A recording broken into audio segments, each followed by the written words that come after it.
윤 대통령 구속영장이 발부되자 대통령 지지자 일부가 법원에 난입하고 유리창을 깨는 등 물리력을 행사했습니다. 어떠한 경우에도 폭력은 용납할 수 없고 민주주의와 법치를 파괴하는 행위임은 분명하죠. 하지만 사법부에서도 돌아볼 부분이 있다는 자성의 목소리가 나오고 있습니다. 들어보시죠. 오늘 오전에 여러 대법관님들이 다 모여서 많은 걱정을 나누었습니다. 30년 이상 법관 생활하면서 초유의 미정유의 사태라는 데 대해서 큰 충격을 다들 받았다. 법치주의에 대한 전면 부정일 뿐 아니라 등 모든 헌법기관 전체에 대한 부정행위일 수 있기 때문에 굉장히 심각한 사안으로 봐야 된다. 우리 사법부도 좀 돌아볼 부분이 있다. 이런 반성적인 이야기도 나왔습니다. 평생에 문제없이 잘 이루어지고 있는지 그 부분에 대해서 일부라도 국민들이 신뢰하지 못하는 부분이 있다고 하면은 그런 부분에 대해서는 우리 사법부가 조금 더 반성하고 조금 더 노력해야 되지 않느냐 이런 지적들도 많았습니다.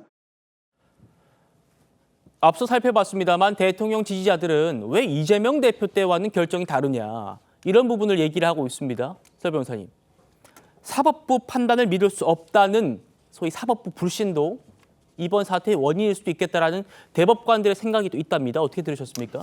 그러니까 기존의 어떤 체포영장 발부부터 조금 살펴는 봐야 될 것 같아요. 그러니까 그 부분에 대해서 지금 대통령 측에서 계속 서부지방법원이 아니라 서울중앙 공수처에 관한이 서울중앙지법에 어떤 관할권이 있는 거 아니냐라는 얘기가 계속적으로 나왔던 부분인데, 근데 이 부분은 계속된 어찌 보면 그 이의신청 절차, 그러니까 체포적부심이라든지 그다음에 영장 발부 단계, 체포적부심, 그다음에 구속영장 발부까지 어찌 보면 절차적이라든지 수사 관할권 부분 등은 어느 정도 해소가 됐다고 보이는데 거기에 그러한 부분을 인정하지 못하는 어떤 대통령 측의 지지자들이 이번 사건의 어떤 원인이 됐던 것은 아닌가라는 생각이 듭니다. 그러니까 법원으로서도 이러한 부분과 관련해가지고 좀 더 세심한 어떤 그 설명이라든지 이런 부분이 필요했다고 생각을 아마 하는 거라고 저는 천대엽 대법관의 얘기를 이해를 하는데요. 뭐 그렇다 손 치더라도 어떤 법원에 뭐 그런 설명 부족이 있었다 손 치더라도 저는 뭐 아까 임꺽께서 얘기해 주신 대로 어떠한 폭력도 정당화될 수는 없는 것입니다. 근데 그것이 어떠한 그냥 뭐 예전에 운동권 학생들이 뭐 그 파출소에 하얀병을 던지고 이런 것도 아니고 오히려 이것은 법원에 쳐들어가는 거였거든요. 법원을 들어가서 직기를 부수고 오히려 이 영장 발부를 한 판사를 보복을 하겠다고 찾아다녔다는 게 너무나 끔찍한 일입니다. 진짜 정말 발부한 판사가 당시에는 당연히 법원에 없어서 다행이었지 진짜로 저러한 저렇게 난동을 부리는 사람들에게 정말로 이렇게 발견이 됐었더라면 정말 상상하기도 싫은 정말 끔찍한 일이 있을 거라고 상상이 되거든요.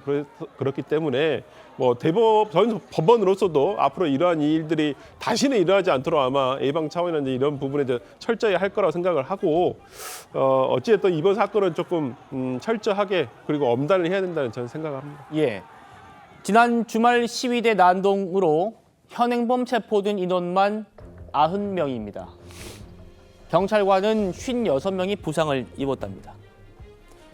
현행범 90명 체포 중에 서부지법 침범이 46명이고 공수처 차량을 저지했다는 혐의 10명, 경찰관 폭행, 월담 등 10명 이렇게 됐고요.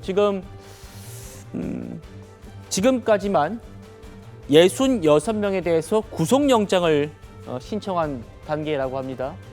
국민의힘에서는요. 이렇게까지 빠르게 60명 넘는 사람들을 신청한 것 좀 달랐던 부분이 있다 이렇게 얘기를 하고 있습니다. 들어보시겠습니다.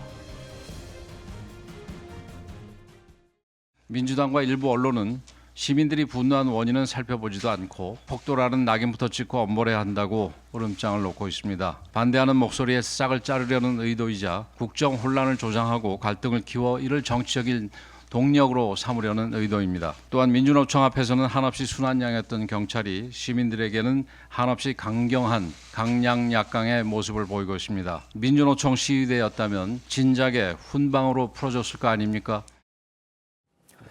최 의원님, 국민의힘에서는 이렇게 주장합니다. 지난해 11월에 있었던 윤 대통령 퇴진 집회, 민노총 주도 집회에서는 부상경찰관이 100명이 넘었었어요.